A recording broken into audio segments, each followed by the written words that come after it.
तो कोरोना से जंग के बीच रिम्स के निदेशक से बातचीत की सहयोगी अविनाश ने। रिम्स के डायरेक्टर दिनेश कुमार सिंह हैं, आज उनसे बात करेंगे कि आखिर कोरोना को लेकर जो ये कहर बरप रहा है, रिम्स कितना तैयार है। रिम्स कोविड-19 के लिए पूरा डेजिग्नेटेड हॉस्पिटल है।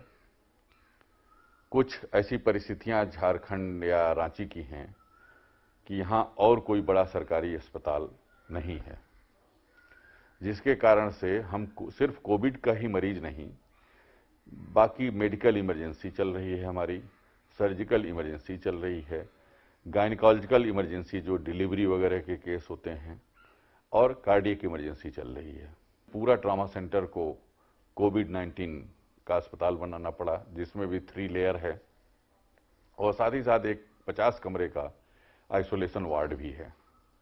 इसके अलावा जो हमारे ऊपर सबसे बड़ी जिम्मेवारी इस क्षेत्र की है, वो टेस्ट की है, जिसको कल आपने देखा होगा कि हम लोग बड़ी मुश्किल से 255 की संख्या तक ले जा सके हैं। हमारे यहाँ बैकलॉग हो गया है जो टेस्ट और जिलों से आए हैं। शासन भी अपने स्तर पर बहुत प्रयास कर रहा है कि और सेंटर चालू हो जाए। चूंकि यहाँ कहीं था नहीं, इसलिए शुरू करना बहुत मुश्किल होता है। तो एक चिकित्सा जो व्यवस्था में जो रिम्स का रोल है, आज ही समझ में आ रहा है कि रिम्स में अगर हम आगे बढ़ के काम नहीं करेंगे तो दूसरे मेडिकल कॉलेज और पिछड़ जाएंगे, कि लोग भयभीत, नाम सुनकर भयभीत हो जा रहे हैं। हम लोग अदृश्य की ही पूजा करते हैं, और चूंकि ये दुश्मन भी अदृश्य है तो इसलिए भयभीत भी है। ईश्वर की हम प्रार्थना कर रहे हैं कि अदृश्य शक्ति है, हे अदृश्य शक्ति, इस अदृश्य जो दुश्मन है उस पर कंट्रोल करो। मैं आपके साथ पूजा में भी शामिल होना चाहूंगा कि जो हमारे देवता हैं, जो हमारे रक्षक हैं, वो कुछ करें।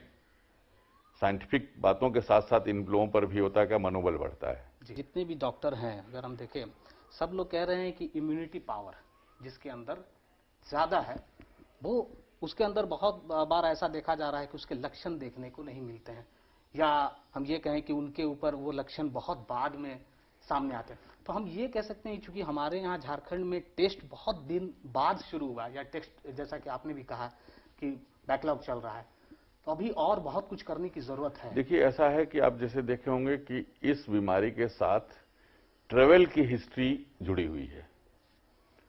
जैसे चाइना से जो लोग इटली ट्रेवल करते थे, वहां ज्यादा ट्रेवल था तो वहां ज्यादा हुआ। तो उसी तरीके से अगर रिलेटिव हम देखेंगे तो मुंबई, दिल्ली, कोचीन या तमिलनाडु के बड़े शहरों में लोग ज्यादा ट्रेवल करके बाहर से आए। तो जो एयरपोर्ट सिटीज थी वो पहले ज्यादा संक्रमित हुई, धीरे धीरे करके वो दूसरे जो मतलब सिटी हैं जहां पर फ्लाइट कम चलती है या लोकल लोग कम ट्रेवल करते हैं फ्लाइट से, तो लेकिन आ रही है। अब हमारी जो मजबूरी है कि कल एक मरीज शायद जो हजारीबाग का आइडेंटिफाई हुआ है, वो मुंबई से 15 तारीख को आया है और वो संक्रमित पाया गया है। जो हमारे जो दूसरे ट्रेवलर हैं, जो मजदूर की तरह हैं, छात्र की तरह हैं दूसरे राज्यों में, और अगर वो दूसरे राज्यों जैसे महाराष्ट्र इस समय बहुत संक्रमित है, राजस्थान संक्रमित है, तो वहां से अगर ट्रेवल करके आएंगे तो उनकी संख्या बढ़ सकती है मरीजों की। इसलिए आज जो आपके माध्यम से भी हम सबसे कहना चाहेंगे कि लॉकडाउन में थोड़ी सी छूट जो दी गई है उसका दुरुपयोग न करें। आप लोग सोचते हैं कि मास्क लगा लिया तो एक हमारा ब्रह्मास्त्र रुक गया, ये नहीं है। मास्क आपको एक दूसरे से छींक और खांसी से बचने के लिए उस काम आता है, उसकी भी एक सीमा है। सोशल डिस्टेंसिंग हम लोग समझा नहीं पा रहे थे।